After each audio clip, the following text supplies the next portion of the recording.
अस्सलामु अलैकुम वरहमतुल्लाहि वबरकातुह। अल्हम्दुलिल्लाह अल्हम्दुलिल्लाहि नहमदुहु व नस्तईनुहु व नस्तगफिरुहु व नुअमिनु बिही व नतवक्कलु अलैहि व नऊज़ु बिल्लाहि मिन शुरूरि अनफुसिना व मिन सय्यिआति अअमालिना। मन यहदिहिल्लाहु फला मुज़िल्ल लहु व मन युज़्लिल्हु फला हादिय लहु व नशहदु अन ला इलाहा इल्लल्लाहु वहदहु ला शरीक लहु व नशहदु अन्न सय्यिदना व सनदना व मौलाना मुहम्मदन अब्दुहु व रसूलुहु व सल्लल्लाहु तबारक व तआला अलैहि व सल्लम तस्लीमन कसीरन कसीरा। अम्मा बाद फ़अऊज़ु बिल्लाहि मिनश शैतानिर रजीम। बिस्मिल्लाहिर रहमानिर रहीम। फ़ीहि रिजालुन युहिब्बूना अन यततह्हरू वल्लाहु युहिब्बुल मुत्तahहिरीन।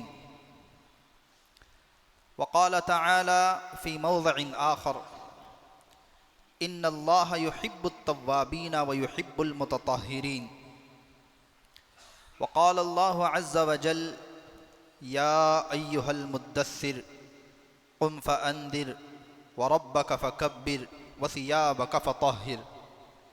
सदक़ल्लाहुल अज़ीम।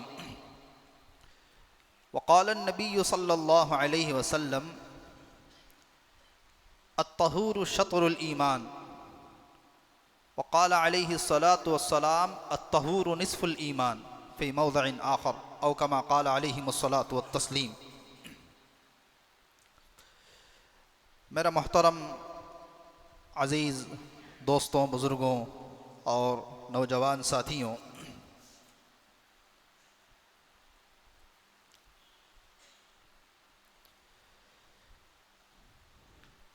इस्लाम के आने से पहले जब अंधेरी हुकूमत थी, यानी कोई रोशनी नहीं थी, गुमराहों की हुकूमत,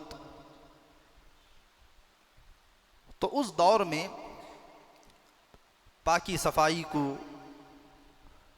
नज़ाफ़त को, तहारत को मायूब समझा जाता था, ऐब समझा जाता था। इस्लाम ने आकर के दुनिया को पाकी सफाई का, तहारत का, क्लीनिंग का ये दर्स इस्लाम ने दिया है। मगरिबी ममालिक इन्होंने पाकी सफाई को अब सीखा है चंद सदियों पहले, वरना उससे पहले की तारीख़ आप उठा करके देखें तो पूरी तारीख़ से अंदाज़ा हो जाएगा कि इन लोगों की यहाँ पाकी सफाई का कितना ख्याल होता था।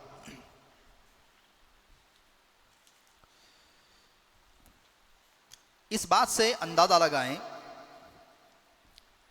एक ईसाई राहिब गुजरा है।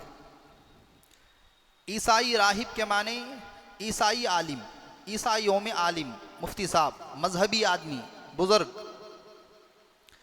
उसका बयान है, वो काबिल फ़ख्र के तौर पर यह कहता है कि मैंने अपनी ज़िंदगी में कभी अपने पैर नहीं धोए। बुज़ुर्गी। इसी तरीक़े से ईसाइयों का एक आलिम, अब्राहम नाम है उसका, वो गुज़रा है। वो कहता है कि मेरी खूबी यह है कि मैंने 50 साल तक अपने चेहरे को और अपने पैर को नहीं धोया है। खूबी बयान कर रहा है। इसी तरीक़े से इस्कंदरिया,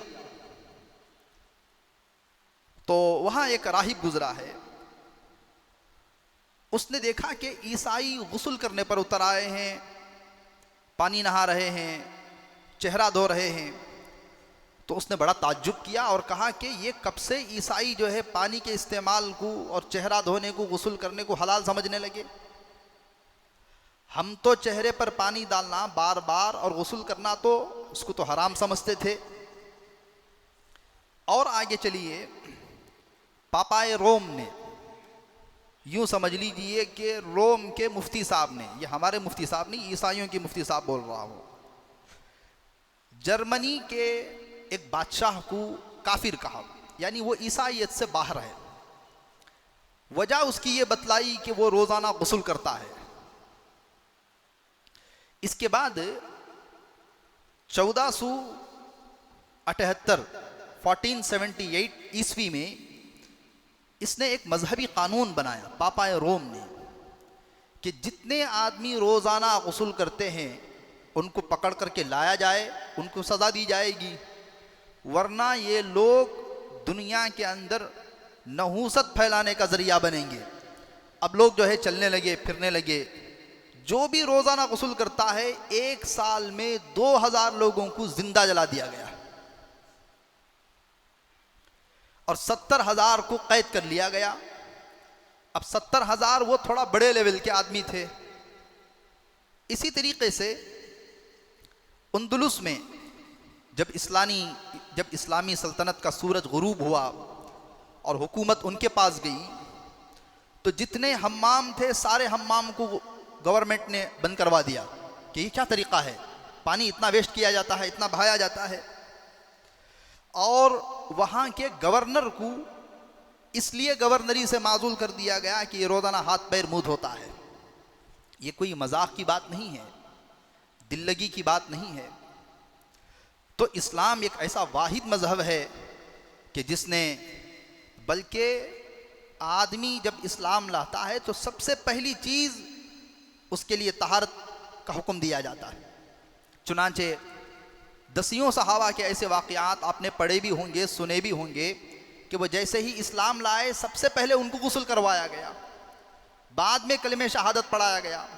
इसका मतलब ये नहीं है कि आदमी जो है बग़ैर गुस्ल के कलमे शहादत पढ़ नहीं सकता है।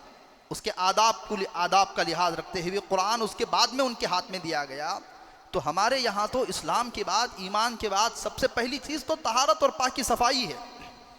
लेकिन अफसोस, सद अफसोस, अक्सर नौजवान, बल्कि हमारे अंदर से भी तहारत, पाकी सफाई, नज़ाफ़त, ये सारी चीज़ें निकल गई हैं। नमाज जनाजा के मौके पर कई लोगों को देखने का मौका मिलता है कि चंद नौजवान या चंद आदमी दूर खड़े रहते हैं।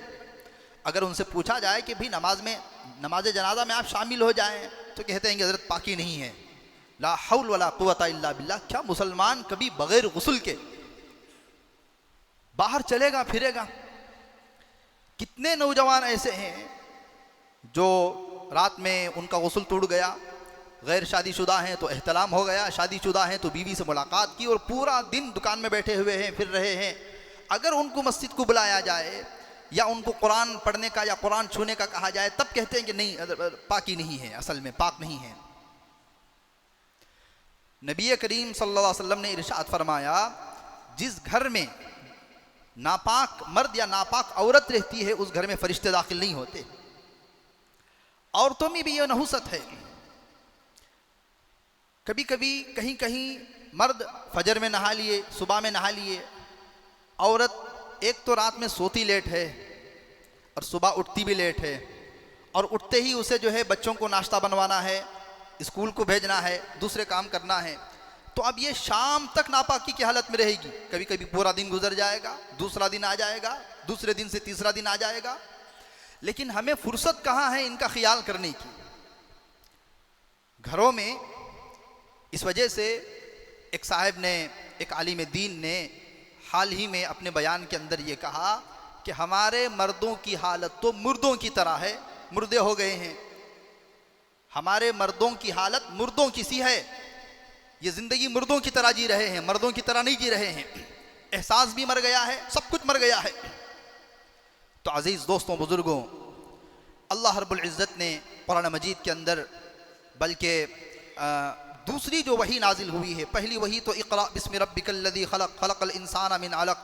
इसके बाद दूसरी वही जो नाजिल हुई है सूरह मुद्दस्सिर की इब्तिदाई आयतें, अल्लाह ने उन दूसरी आयतों में या अय्युहल मुद्दस्सिर कुम फ़अंदिर व रब्बक फ़कब्बिर, और आगे फरमाया वसियाबक फ़ताहिर, अपने कपड़ों को पाक साफ रखिए।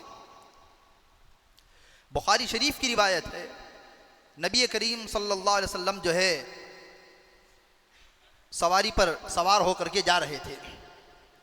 दो कब्रों पर से गुजर हुआ तो देखा कि जानवर बिदकने लगा। चूंकि जो है एक दूसरी रिवायत में आता है कि अजाब कब्र जो होता है, कब्र का जो अजाब होता है, उसको इंसान और जिन्नात छोड़ करके दुनिया की सारी मखलूक़ात सुनती हैं, महसूस करती हैं। अब वो जानवर बिदकने लगा तो उस पर हुजूर पाक सल्लल्लाहु अलैहि वसल्लम ने इरशाद फरमाया कि इनमें से एक चुगलखोर है और या गीबत करने वाला था, और दूसरा जो है वो पेशाब के कतरों से अपने आप की हिफाजत नहीं करता था। बड़ा ताज्जुब होता है उन नौजवानों को जो नौजवान जो है जीन्स पहनते हैं, पता नहीं वो अपनी तहारत कैसे हासिल करते हैं। बाज जो जीन्स पैंट होते हैं उसके बारे में उलमा के फतावा उठा करके देखें। मैं कहना नहीं चाहूँगा वरना अगली जुमा जो है आधी मस्जिद पूरी खाली हो जाएगी। हकीकत है जो जीन्स पैंट पहनते हैं यानी चुस्त टाइट पैंट, इसमें तहारत पाकी कैसे हासिल करते हैं? ना इत्मीनान है ना कुछ है। हत्ता के बाज मुसलमानों को जो है खड़े होकर पेशाब करके मैंने अपनी आंखों से देखा है, वो भी मस्जिद के बगल में। अल्लाह की पनाह, पता नहीं जिंदगी जो है कैसे गुजर रही है। अल्लाह ताला जो है हम तमाम की हिफाजत फरमाए। पाकी सफाई का एहतमाम इंसान को बहुत ज़्यादा करना चाहिए। तहारत का जब इस्तिंजे को जाए तो इस्तिबरा करे। आदमी 30 जब 35 साल का हो जाता है तो गर्मी की वजह से या इंसान के जो आज़ा हैं वो ढीले पड़ते हैं, तो उसकी वजह से जो है एक दो कतरे जो है 2-4 मिनट के बाद इस्तिंजे को जाने के बाद निकल जाते हैं।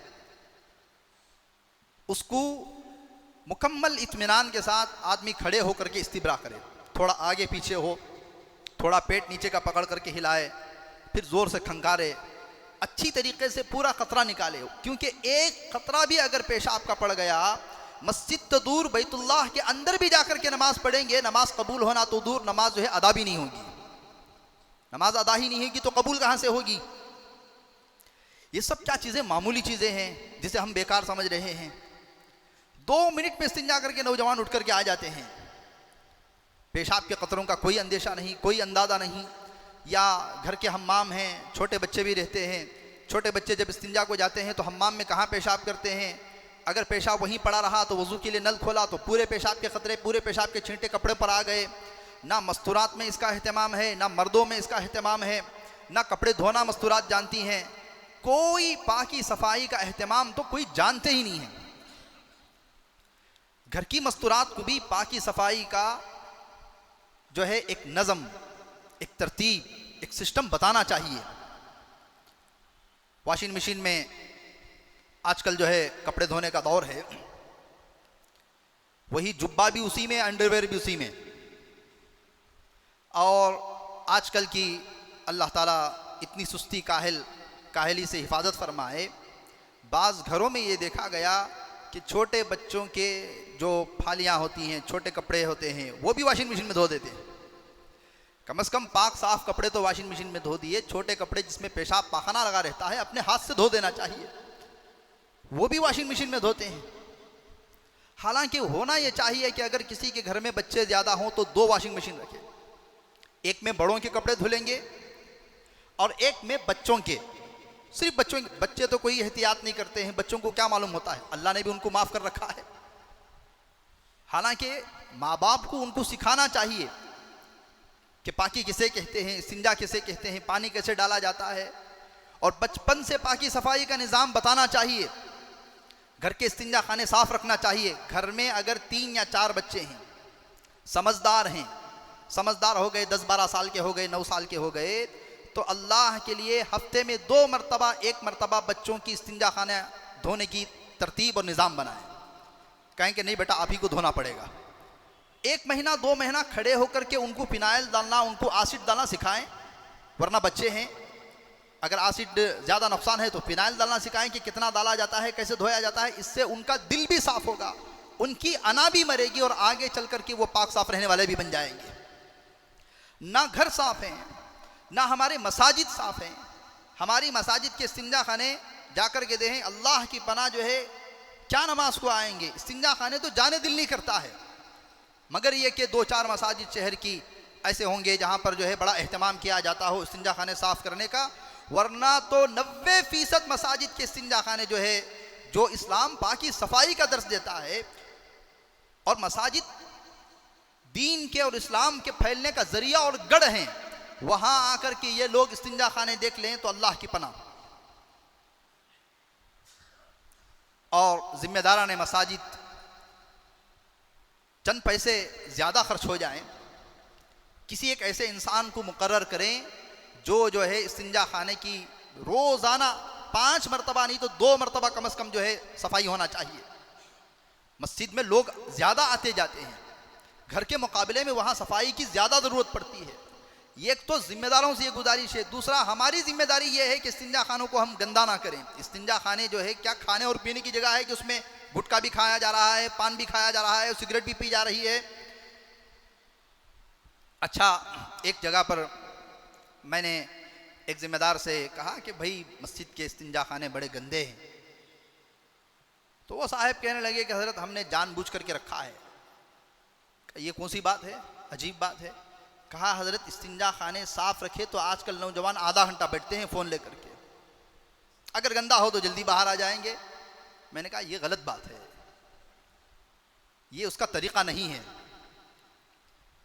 और ये हकीकत भी है कि हमारे नौजवान जो है कई मरतबा इस्तिंजा खाने में बाजू से टक टक टक टक की आवाज़ सुनने को मिली है, कीबोर्ड की आवाज़, उसी में मैसेज भी हो रहा है, उसी में बातचीत भी हो रही है।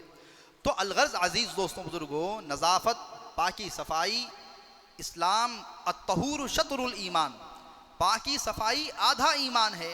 इसी वजह से फरमाया जो शख्स पाकी सफ़ाई इख्तियार कर लिया, बावज़ू रहना सीख गया, उसने अपने आधे ईमान की हिफाजत कर ली, उसने अपना आधा ईमान महफूज कर लिया। इस वजह से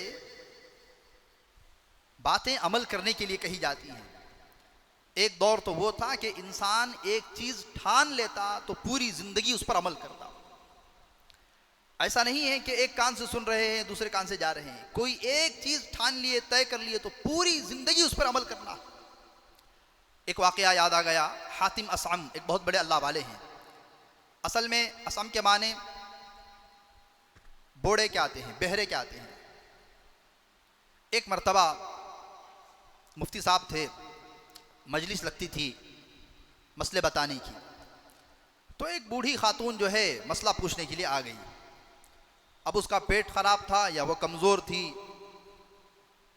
उम्र जब ज़्यादा हो जाती है तो आवाज़ों का भी अंदाज़ा नहीं होता है कि कब कहाँ कौन सी आवाज़ बाहर आ रही है। तो उस खातून ने आवाज़ कर दिया, उसकी हवा निकल गई, वो शर्मिंदा भी हो गई। हज़रत समझ गए पर्दे से कि ये खातून शर्मिंदा हो गई है, जब कहा जा रहा है कि आप मसला पूछिए तो वो पूछती ही नहीं है। तो हज़रत ने कहा कि बड़ी भी ज़रा ज़ोर से बताएं, मुझे सुनाई नहीं देता है। अब वो बूढ़ी को इत्मीनान हो गया कि हज़रत ने मेरी आवाज़ को सुना नहीं है। अब वो बूढ़ी ज़ोर से मसला पूछी, चली गई। हज़रत ने पूरी ज़िंदगी बहरे होने की एक्टिंग की ताकि ऐसा ना हो कि बाद में कोई जाकर के बता दे कि हज़रत ने उस वक़्त में एक्टिंग की थी, और अपने नाम के आगे लगा दिया कि हातिम असम, कि बहरा हातिम। कोई चीज़ अमल करने के लिए ठाने तो ज़िंदगी भर उस पर जो है एहसास होना चाहिए, ज़िंदगी भर उस पर जम जाना चाहिए। और घर की मस्तूरात को भी, जो घर की जो खिदमात हैं उनके उस पर जो सवाब है वो बताना चाहिए ताकि वो शौक़ दिली के साथ उसको पूरा करें। वॉशिंग मशीन में जो कपड़े धुलते हैं, अगर नापाक कपड़े 3 पानी से ना धुले जाएं वो कभी भी पाक नहीं हो सकते। ख़ास तौर से ये जो ऑटोमेटिक मशीन है, 1 मरतबा या 2 मरतबा पानी वेस्ट होता है, वो सट करके रह देते हैं। अब 2 मरतबा खंगाल लिया गया, अगर उसमें नापाक कपड़े थे। और असल में तरीक़ा तो ये है, एहतलाम के कपड़े हैं, ये रात की गंदी लुंगी है या अंडरवेयर है या मस्तूरात के गंदे कपड़े हैं, इसको तो हाथ से अलग ही धोना चाहिए। तरीक़ा तो यही है भाई। अगर घर में मस्तूरात को बताएं कि 1 मुट्ठी अगर निरमा डाल करके रात में पहनने वाली लुंगी कौन सी ज़्यादा गंदी होती है, अगर खुपुस के डाल दिया जाए उसको तो फिर उस पर भी जो है पाक हो जाएगी, साफ़ हो जाएगी। 10 जोड़े 7 जोड़े पाक कपड़े अगर मशीन, देखिए एक होता है गैर साफ, कपड़े साफ नहीं हैं, काम कर करके मैले हो गए, काले हो गए, पीले हो गए, मिट्टी के हो गए, ये तो कपड़े साफ नहीं हैं। कपड़े पाक नहीं हैं क्या मतलब उस पर पेशाब लग गया है। आदमी के पास चाहे जितने गैर साफ कपड़े हों, मैले कुचेले कपड़े हों, लेकिन पेशाब के कतरे उस पर नहीं है तो नमाज पढ़ सकता है। ज्यादा से ज्यादा नमाज मकरू होगी बदबू की वजह से, लेकिन नमाज तो हो जाएगी। लेकिन अगर वो कपड़े पेशाब में मिल जाएं, पूरे कपड़े खराब हो जाएंगे। उलमा रिवायत में बाकायदा रिवायात हैं, ऐसी रिवायात जो है मस्तूरात के सामने आनी चाहिए कि एक औरत जब कपड़े धोती है, पानी जो इस्तेमाल करती है, हर खतरे पर अल्लाह ताला एक नेकी का सवाब उसे देते हैं। और यहां तक भी रिवायत में आया कि औरत जब कपड़े छांटती है, वो आवाज अल्लाह रब्बुल इज्जत को एक मैदान जंग में मुजाहिद की जो तकबीर की आवाज होती है उतनी ज्यादा पसंद है अल्लाह रब्बुल इज्जत को कपड़े छांटने की आवाज। लेकिन आजकल तो दौर छांटने का चला गया है, अब ज्यादा पूरा सवाब ऐसे लगता है कि वॉशिंग मशीन लेके जा रही है। अब कपड़े तो छांटने की आवाज नहीं है, वॉशिंग मशीन की गर गर की आवाज है। इसके अलावा वो छटने का, कपड़े छांटने का दौर तो चला गया कि एक सिल रखी रहती थी, उसमें कपड़ों को छाटा जाता था, उसको साफ किया जाता था।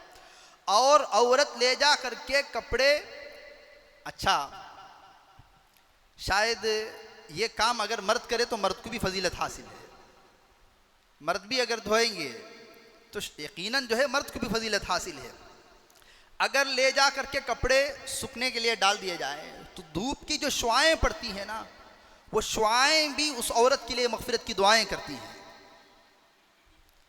लेकिन ये सब फजीलत बताना इतना मुश्किल है कि अगर बताया जाए तो कहेंगे कि ये फजीलत आप ही हासिल कर लीजिए।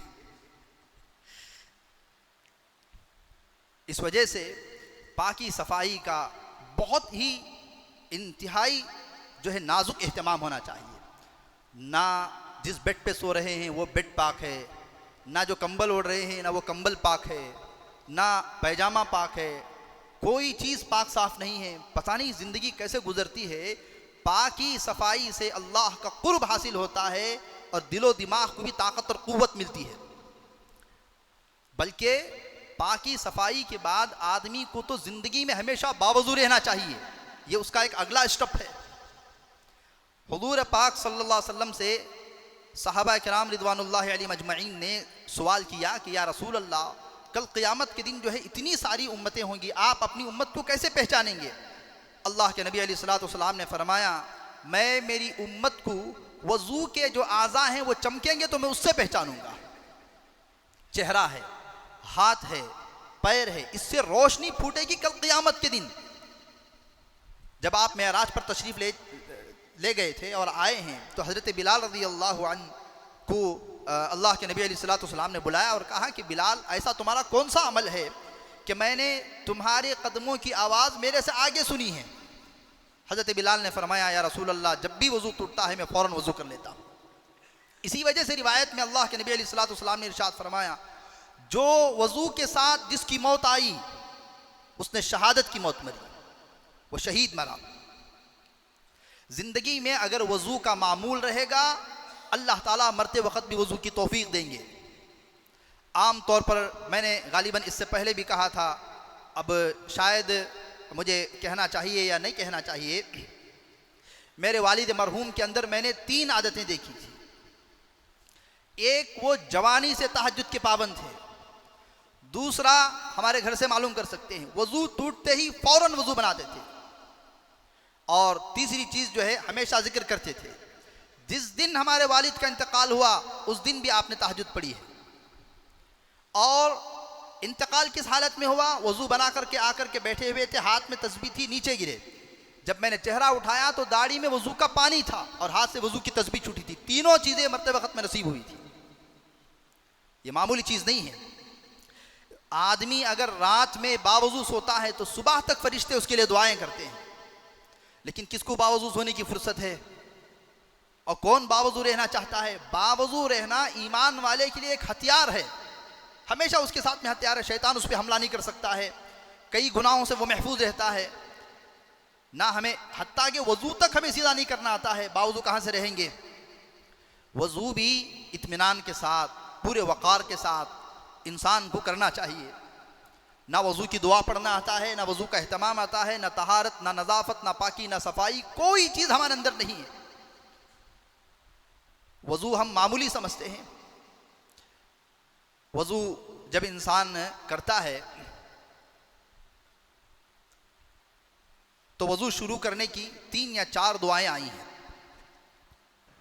एक दुआ हदीस में बिस्मिल्लाह, वज़ू शुरू करने से पहले, और दूसरी मुकम्मल बिस्मिल्लाह, बिस्मिल्लाहिर्रहमानिर्रहीम, और तीसरी दुआ बिस्मिल्लाहि वल्हम्दुलिल्लाह। हदीस में अल्लाह के नबी अलैहिस्सलातु वस्सलाम ने फरमाया, जिसने वज़ू करने से पहले बिस्मिल्लाहि वल्हम्दुलिल्लाह पढ़ लिया, जब तक वो बावज़ू रहेगा फरिश्ते उसके लिए नेकियां लिखते रहेंगे। और वज़ू भी एहसास के साथ होना चाहिए। कुल्ली कर रहे हैं तो अल्लाह ताला उससे मुंह के गुनाह धुल देता है, ज़ुबान के गुनाह साफ़ कर देता है। चेहरा धो रहे हैं, अल्लाह ताला आँख के गुनाह साफ़ कर देता है। हाथ धो रहे हैं, अल्लाह ताला हाथों के गुनाह को साफ़ कर देता है। और मसाह कर रहे हैं, अल्लाह दिलो दिमाग के गुनाह को साफ़ कर देता है। पैर धो रहे हैं, अल्लाह ताला पैरों के गुनाह को साफ़ कर देता है। लेकिन कभी इसका एहसास नहीं है। 3 मरतबा धोना सुन्नत है, और सुन्नत के मुताबिक जो इंसान वज़ू बनाता है, फिर उसके क्या कहने, दुनिया में उसके चेहरे पर रौनक आ जाती है, नूर आ जाता है। अल्लाह के नबी अलैहिस्सलातु वस्सलाम ने फरमाया हदीस के अंदर, जिसने जो है एहतमाम के साथ वज़ू किया और 2 रकात नमाज पढ़ी, गोया कि वो अपनी माँ के पेट से अभी पैदा हुआ है, अल्लाह ताला उसको गुनाहों से ऐसे साफ़ कर देते हैं, ऐसे पाक कर देते हैं। लेकिन इन सारी चीज़ों का सवाब का हमारे नज़दीक जो है ना उसका एहसास है कि अल्लाह रब्बुल इज़्ज़त ये सवाब देता है, और किसी चीज़ का हमें जो है एहसास नहीं है। इस वजह से अज़ीज़ दोस्तों, बुज़ुर्गों, ख़ास तौर से जो है पाकी सफ़ाई का खूब एहतमाम करें। हुज़ूर पाक सल्लल्लाहु अलैहि वसल्लम ने इरशाद फरमाया, एक सहाबी, बहुत मशहूर सहाबी हैं और बड़े जलीलुल क़द्र सहाबी हैं, अल्लाह के नबी अलैहिस्सलातु वस्सलाम ने फरमाया कि वो सहाबी रसूल को पेशाब के छींटों से हिफाजत ना करने की वजह से अज़ाब क़ब्र हो रहा है। सहाबी रसूल है। एक मरतबा एक तालिब इल्म, बड़ा नेक तालिब इल्म था, बड़ा नेक तालिब इल्म था, दौरान तालिब इल्मी उसका इंतकाल हो गया। तकरीबन 14 या 15 दिन के बाद जो है हमारे उस्ताद ने हमें यह वाक़या बताया कि हज़रत ने उस तालिब इल्म को ख्वाब में देखा। वो हज़रत का बड़ा करीबी भी था। हज़रत ने पूछा कि बेटे तुम्हारे साथ क्या मामला हुआ, तुम तो बड़े नेक थे, बड़ा नेक, बहुत पाबंद था। उसने बताया कि पेशाब के कतरों से हिफाजत ना करने की वजह से 14 दिन मुझे जन्नत में दाखिले में ताख़ीर हुई है। ये ख्वाब की बात है। तो इस वजह से अज़ाब क़ब्र जो इंसान को होता है वो पेशाब के कतरों से हिफाजत ना करने की वजह से, खुसूसन जब 45-40 साल की उम्र पहुंच जाए ना, आदमी जो अंडरवेयर पहने या कोई और चीज़ पहने, जब इस्तिंजा को जाकर के उठता है तो हमेशा जो है एक राय है कि टिश्यू अपने साथ में रखें, टिश्यू, और जैसे ही पेशाब से उठे 1-2 टिश्यू जो है जो पेशाब की जगह पर रख दें, और 5-10 मिनट के बाद जो है उसमें 1-2 कतरे निकलने हैं तो निकल जाएंगे। उसके बाद जो है टिश्यू को रिमूव कर दिया, निकाल दिया, अब फिर जो है वज़ू करके नमाज़ पढ़ने के लिए आ गए। ये कब? अजान के साथ नमाज की तैयारी होना, या कम से कम इंसान को चाहिए कि अजान से 15 मिनट पहले एहतमाम के साथ अगर पेशाब को जाना है या इस्तिंजे को जाना है तो चले जाए, इस्तिब्रा करे। उसके बाद जो है वो टिश्यू है, वो टिश्यू को जो है पेशाब करने के बाद या पाखाना करने के बाद जब वो उठ करके बाहर आ रहा है तो वो सामने के हिस्से में टिश्यू रख दे। 5-10 मिनट में 1-2 कतरे अगर निकलना है तो वो निकल जाएंगे, वो टिश्यू जज्ब कर लेगा, वो सुखा देगा, इससे जो है कपड़ा भी महफूज रहेगा।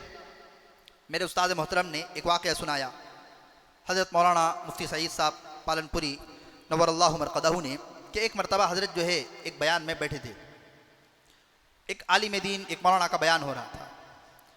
मौलाना जो है बयान में कई मरतबा हाथ लेकर के जाते थे और छू करके बाहर लाते थे। हज़रत ने कहा बयान के बाद, मौलाना आप ये क्या कर रहे हैं, आप बयान में हैं, आप दसियों मरतबा हाथ लेकर के जा रहे हैं, फिर बाहर ला रहे हैं, हाथ लेकर के जा रहे हैं, बाहर ला रहे हैं। पूरे लोग आपको देखते रहते हैं, अगरचे कि आपको उसका ख्याल ना हो, कुछ लोगों को आदत हो जाती है। तो हज़रत ने बताया कि असल में मेरा मसला ये है कि मुझे डर रहता है कि कहीं पेशाब का कतरा ना निकल गया। ये डर की वजह से मैं हाथ लेके जाता हूँ, फिर वापस लेके आता हूँ। तो फिर हज़रत ने उनको राय दी, असल में मुझे ये बताना है। हज़रत ने कहा कि आप हमेशा नमाज के लिए एक अलग कपड़े रखें, पाक कपड़े। जैसे ही नमाज पढ़ करके हो गया, आप दूसरा पैजामा, आप दूसरा इज़ार पहन ले, अगर आपको पेशाब के कतरों की आदत है। लेकिन जब नमाज के लिए खड़े तो हमेशा पाक और साफ कपड़े रहेंगे, इससे जो है वसवसे भी निकल जाएंगे और दूसरी चीज़ें भी, खन्नास भी दिल से निकल जाएगा। अच्छा, इसमें दरमियान में एक और बात मैं आपसे अर्ज़ कर दूं, कुछ लोगों को खाली शक की बीमारी रहती है, खतरा निकल गा रहेगा, खतरा निकल गा रहेगा। इस्तिबरा कर दिए, इत्मीनान से इस्तिंजा कर दिए, पेट झटक दिए, खंकार दिए, अब पानी डाल दिए तो अब बिस्मिल्लाह बोल के अल्लाह के ऊपर छोड़ के आ जाना, और उधर दिमाग नहीं रखना।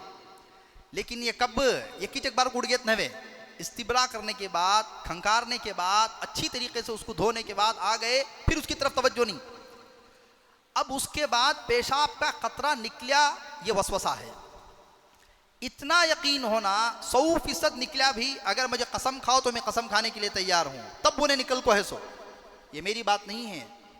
अगर इतना यकीन नहीं है आदमी को भी, 100% यकीन है, आप कसम खा सकते हैं, नहीं इतना तो नहीं, जरा निकला रहेगा, क्या भी हुआ रहेगा। अगर ऐसी बात है तो फिर जो है वो कतरा नहीं निकला है, उसकी तरफ तवज्जो छोड़ दें। वरना जो है शैतान पूरी नमाज में हवा निकली रहेंगी, खतरा निकला रहेगा, हवा निकल की रहेंगी, पूरी तवज्जो उधर ही रहती है। ये भी एक शैतान की चाल है। बहुत ज़्यादा खुशू खुजू अंदर घुस गया तो भी उन्हें सही तरीके से नमाज पढ़ने नहीं देता। उन्हें हवा निकल की रहेगा, ज़रा निकले सका हुआ, ज़रा पेशाब का खतरा निकल के सका हुआ, पूरी नमाज में बेकरारी, उधर ही ख्याल, ऐसे नहीं। इस्तिबरा कर दिए, उसके बाद छोड़ देना चाहिए। तो ये सारी चीज़ें हैं अज़ीज़ दोस्तों, बुज़ुर्गों। इस वजह से अल्लाह के लिए घर की मस्तूरात को भी जो है पाकी सफाई का, और मर्द हजरात भी जो है पाकी सफाई का, नज़ाफ़त का खूब जो है ख़्याल रखें। हत्ता कि मस्जिद को जब इंसान आता है तो जिस्म भी पाक साफ़ रहना चाहिए, उसमें बदबू ना हो। अल्लाह के नबी अलैहिस्सलातु वस्सलाम ने फरमाया, प्याज, कच्ची प्याज और लहसुन खा करके जो है मस्जिद को अंदर दाखिल ना होना। क्यों दाखिल नहीं होना? इस वजह से कि उसे मुँह से बदबू आती है, बगल वाले आदमी को जो है उससे परेशानी होती है। बहुत सारे लोग जो है पसीना निकलता है, बदबू निकलती है, इससे कोई उनको ख्याल नहीं होता है। जब अभी उम्रे के सफ़र से जब वापसी थी तकरीबन 2 महीने पहले, मैं किसी को हकीर कहने के लिए नहीं कह रहा हूँ, सबक के लिए कह रहा हूँ।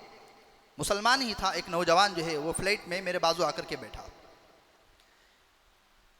इतनी बदबू, बड़ी मुश्किल से मैंने अपनी उल्टी को संभाला है, वरना मैं उल्टी कर, फ्लाइट में तो कोई दरीचा भी नहीं खोल सकते हैं।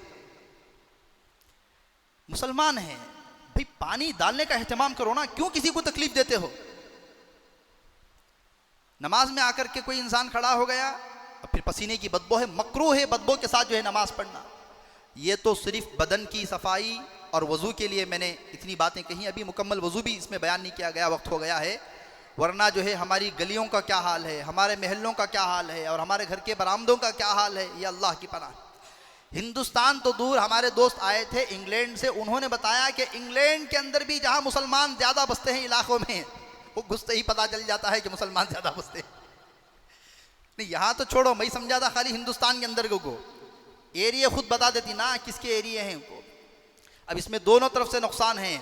एक तो ये हुकूमत जानबूझ करके जो है हमारे एरियो को कभी जो है डेवलप नहीं करती हैं, ये अलग बात है, लेकिन हम भी साफ नहीं रखते हैं। तो मैंने समझा था यहाँ है, उन्होंने कहा कि हज़रत लंदन में भी ऐसा ही है, आप मुसलमानों के एरिया में जाएंगे आपको खुद ब खुद पता चल जाएगा कि ये मुसलमानों के एरिए हैं। और वो 37 साल से 37 साल से वो लंदन में रह रहे हैं। उन्होंने बताया कि ये सब जगह की यही हालत है। अल्लाह ताला हम तमाम की जो है हिफाजत फरमाए, कही हुई बातों पर अल्लाह ताला अमल की तौफीक अता फरमाए।